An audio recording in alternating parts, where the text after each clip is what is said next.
செத்த 6க்கு 3 என்ன கொண்டு போற? காசு பணத்தை கொண்டு போறியா? சொல்லுங்க பார்க்கலாம். நீங்க கோடி கோடியா கொள்ளையடிச்சு ஊழல் பண்ணி சேர்த்து அந்த காசை கொண்டு போறீங்களா? இல்ல காசுல எரிக்க போறீங்களா? சந்தன கட்டையால எரிக்கலாம், காசு இல்ல. காசு இல்லாத என்ன பண்ணுவீங்க?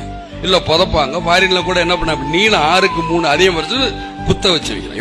இப்படி சும்மா 2 அடி போகுது, இதுக்குள்ள சொருங்க 3 அடிக்குள்ள. அதுக்கு கூட இடம் இல்லையே, அப்புறம் எதற்கு உங்களுக்கு காசு படம்? மக்களை வாழவி, மக்களை சிரிக்கவி, மக்களை சந்தோஷப்படுது. இதைத்தானே நீங்க சொல்றது. ஒவ்வொரு மதத்திலையும் 4 ஏழைகளுக்கு உதவி பண்ணிப்பாரு. அதுல இருக்கிற சுகம் எதுலையும் கிடையாது.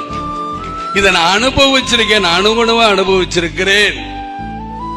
வீடு கட்டணும்னு நான் நினைப்பேன், வீடு கட்ட விட மாட்டாங்க.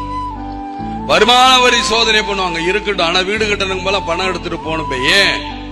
நான் நல்லா இருக்கணுங்கிறீங்களே, என்னை நம்பி வரங்க நல்லா சாப்பிடணுங்கிறக்காக தான்.